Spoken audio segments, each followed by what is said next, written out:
សួស្ដីបងប្អូនអ៊ំពូមីងពុកម៉ែលោកតាលេយាយក្រុងស្រែទាំងអស់ខ្ញុំបាទ DJ ខ្លាំងបញ្ចេញស្ទាយថ្មីជូនបងប្អូនប្រុសស្រីលើកទី1នេះហើយខុសឆ្គងយ៉ាងណាក៏សូមអភ័យទោសមកចាក់ក្បាច់ទាំងអស់គ្នាហិចចាហិចមើលអ្នករត់អាកង់3ទុកស្រីថ្មីនៅយ៉ាងណាណាហិចហិចហឺតហាយ៉ាហិចសួស្ដីអូនស្រីជាកបីតាលេងនៅបងអូនសួស្ដីអូនស្រីជាកបីតាលេងនៅបងសួស្ដីអូនស្រីជាកបីតាលេងនៅបងអូនសួស្ដីអូនស្រីជាកបីតាលេងនៅបង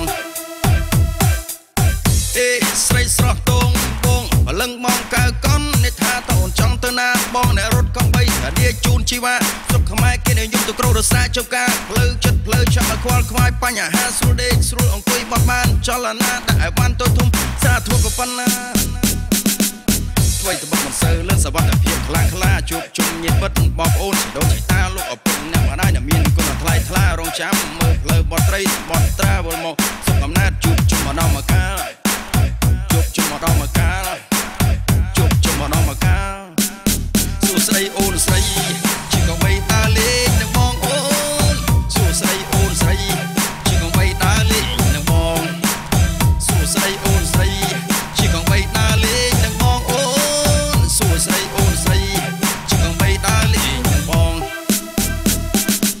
និយាយពីផ្លូវស្រុកខ្មែរបងសុំមកខ្វល់ចិត្តណាក៏លុកក៏លៀតគៀនក៏កន្លោះកលៀតណាផ្លូវបត់ផ្លូវបានក៏លុកក៏លាក់រលីរលងផ្លូវសួតផ្លូវខ្សែមិនមែនជាផ្លូវតណ្ហាផ្លូវជាកង់ម៉ូតូស៊ីក្លូរថយន្តហឺហាជាសំដៅតែផ្ទះខ្លះទៀតក៏ចូលផ្សារចាស់ផ្សារថ្មីចូលផ្សារអូរស័យ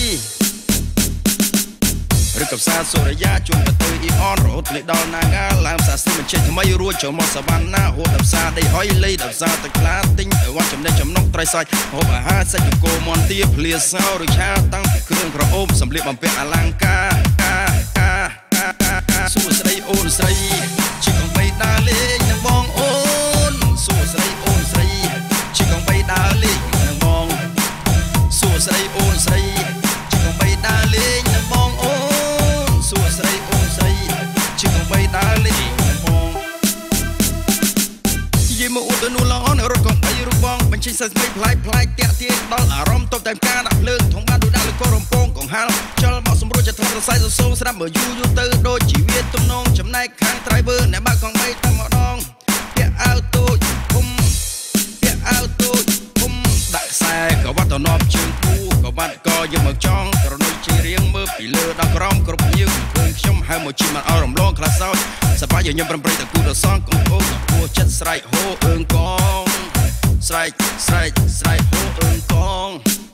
សួស្ដីអូនស្រីជាកង់បីដើរលេងនឹងបងអូនសួស្ដីអូនស្រីជាកង់បីដើរលេងនឹងបងសួស្ដីអូនស្រីជាកង់បីដើរលេងនឹងបងអូនសួស្ដីអូនស្រីជាកង់បីដើរលេងនឹងបងយីពីគុណពិបត្តិនៅក្នុងដួងចៃអ្នករត់អាទុកប្រែថាអាកង់បីណាមានគេសរសើរឬក៏ឲ្យតម្លៃហៅគេខ្ចីមាត់ខ្លះទៀតក៏ធ្វើអីសូមមកបងប្អូនប្រាប់មកងូតក្បាលឲ្យគ្នាអស់សង្ស័យខ្ញុំឃើញទៅតឹងទ្រូងណានពេញហារតីតបដៃរ៉េតមួយបត់ជារៀងរ៉េតបត់គេដូចជាគ្មានតម្លៃគេសល់តែម្ចាស់បត់គិតទៅគ្មានន័យខ្ញុំបញ្ចេញសូសៀងជារៀងរ៉េតបត់នេះរៀបរាប់ពីរឿងពិតមិនមែនជាពាក្យកលៃជីវិតយើងណាអត់រស់ពងលើអាកង់3សង្ឃឹមថ្ងៃមួយគុំបានជោគជ័យមិនមែនចង់បានលៀបតាមចិត្តគិតស្រមៃឥឡូវកំពុងពិបាកតោងយ៉ាក្រក្រៃខ្ញុំជាកូនកសិករមុខរបរគ្មានអ្វីក្រៅពីធ្វើស្រែចម្ការជួនកាលក៏រកត្រីនៅភូមិបឹងកណាលឃុំខ្ពប់អាទៀវស្រុកលើដៃខេត្តកណ្ដាលកំណើតពីក្មេងវ័យបើបានលឺរ៉េបហើយកុំប្រកាន់ខ្ញុំអីខ្ញុំបាននិយាយខ្លាំសុំទោសអភ័យបើមានខូចឆ្កងត្រង់ពាក្យសម្ដីចោះអាណិតខ្ញុំបានជា DJ ក្មេងខ្ចីគេមកសើសូលមុខព្រមមិនតាន់ដើម្បីសុំបញ្ចប់ត្រឹមនេះស្លេះដោយសង្ខេបខ្លីហិច